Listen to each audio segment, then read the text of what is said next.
Hi, Trevor here, reflecting on life through music. Thank you for stopping by.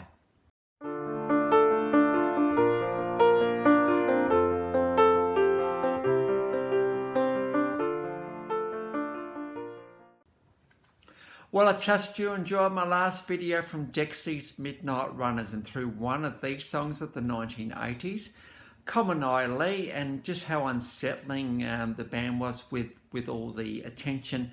We'll look at how we can carve our own way in this world. So I trust you found that one encouraging. Well, we're going from there to Derry in Northern Ireland. This guy was born in 1958. And I remember in 1985 when he burst into the Australian music scene, the world in Australia actually took notice of this guy. The guy we're talking about is Feargal Sharkey. Now you might be thinking, who is that guy again? We'll get on to one of these songs of the 1980s in a minute. So he started with the punk band, the Undertones, very much that whole angst, angry kind of thing. And between 1976 and 1983, there were 4 studio albums. Then after that, he went on to the Assembly, a little project from Depeche Mode alumni Vince Clarke. He went from Depeche Mode to Yazoo with Alison Moyet. Had a little bit of a stint with one single with the Assembly, of which Feargal Sharkey was asked to do the singing on their only single. And then Vince Clarke then went on to the band Eurasia. Now we're going to get onto them next time. It kind of made sense. But Feargal then went on to do a solo career and releasing 3 studio albums, one in 85, one in 88 and one in 91. And in 3 albums there were 12 singles. Now, I didn't know much about this guy's life. Obviously, we know all about these songs, which we're going to get onto in a minute. But there's just so much more to this guy than I didn't realise. And that's what he's been doing behind the scenes in the music industry. Just look at some of these awards he's received.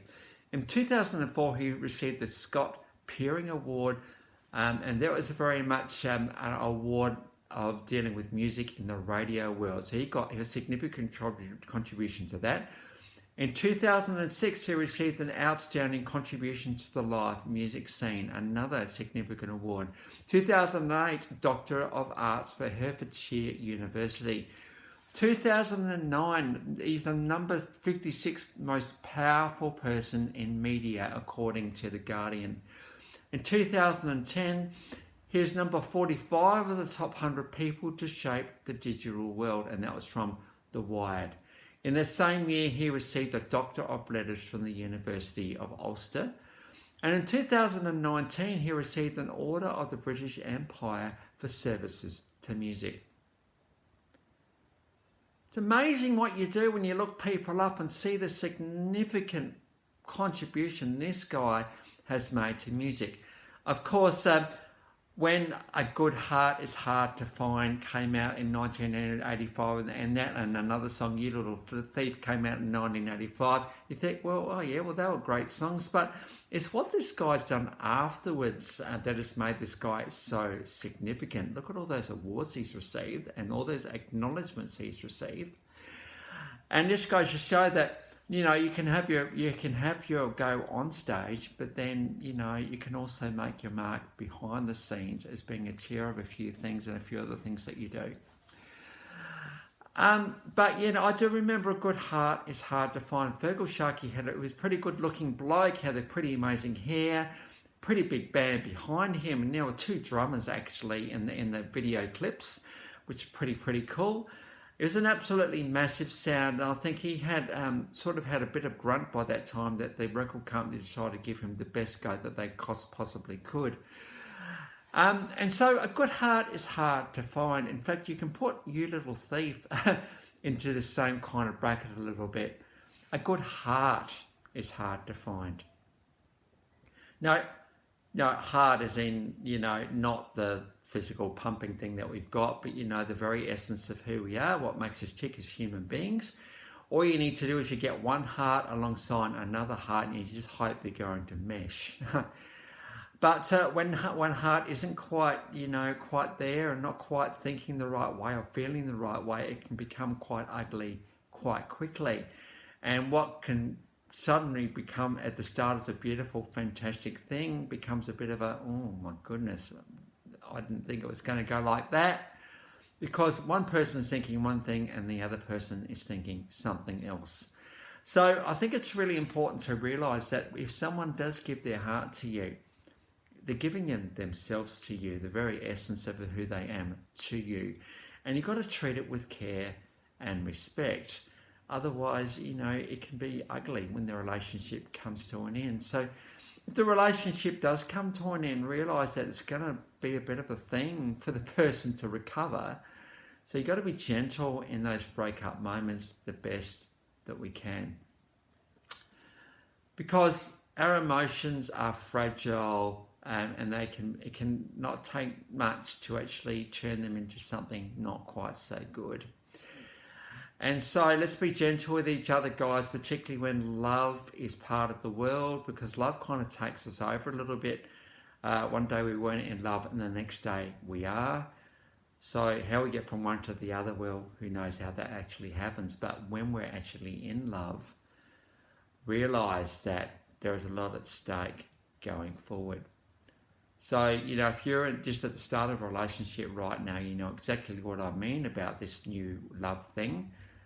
But, if disagreements and things do come up, which they will, work out how you can deal with those disagreements early, because a good heart has space in it to be able to deal with that as well. So I trust you find that one encouraging, because, the last thing one want to do has someone going around saying, you little thief, you little savage, and you little everything else that this song actually goes into. The last thing you want is someone thinking about you in that way. That's the last thing you want. You actually want, yes, I understand that the relationship needed to come to an end, and thank you for being so gentle with me about it. So I trust that will all be an encouragement for you today. Well, on to the clips. Now, I've already talked about a couple of the songs. A Good Heart from 1985 self-titled album, Feargal Sharkey. This particular song went into #1 in Australia, Belgium, Ireland and the UK, and got to number 74 in the US. Now, Feargal had such a compelling way on stage, really quite energetic, put everything into his performances, which just made his guy so compelling. So we've got a studio clip of that one. One of the big things about Feargal Sharkey was his backup singers. He certainly had quite a few there, and just the lavish production in his songs. The whole thing has just made such a compelling, well-rounded and good team effort for bringing this song to the world. Also off that Feargal Sharkey album from 1985, you got You Little Thief. This one went to #4 in Australia, #3 in Ireland and #5 in the UK. So again, a pretty significant song for Feargal Sharkey. And this is a live version of this one, absolutely live. So it's pretty good to actually see him actually singing. You actually get to see what he's like live with a band behind him. And yes, the girls are there as backup as well. And I mentioned a couple of other acts that Feargal was part of. We got the Undertones and, of course, their iconic single Teenage Kick. This came off the 1978 album with the same name, and this is an official clip of this one. So here we get to see Feargal some 7, 8 years earlier in front of a punk rock band, which is quite different to the pop that he went into in the 1980s. And then I thought I did actually manage to find Never Never from The Assembly from 1983. So this very much sits between the Undertones and him as a solo in his solo right. And this has got that iconic Vince Clarke in the background as well. I'm thinking it might even be in this clip as well. So we've got the links to 1, 2, 3, 4 clips. So they're all in, the links to that are all in the description below. And I have included my last video from Dexy Midnight Runners. So if you want to recap on that one, feel free. Well, if you've come back for another one, or this is your first time, the Life Reflections through Music, thank you to everyone for hanging around. And as you can see, we go into all sorts of artists in this particular channel. Even those that, didn't only had the 1 or 2 hits, but were massively influential after they left the stage.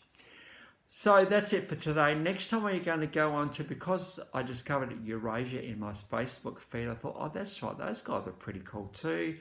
And when I discovered that Vince Clarke was part of these guys and probably had a pretty big career with these guys, I thought we'd better give them a bit of a go. So that's where we're headed next time.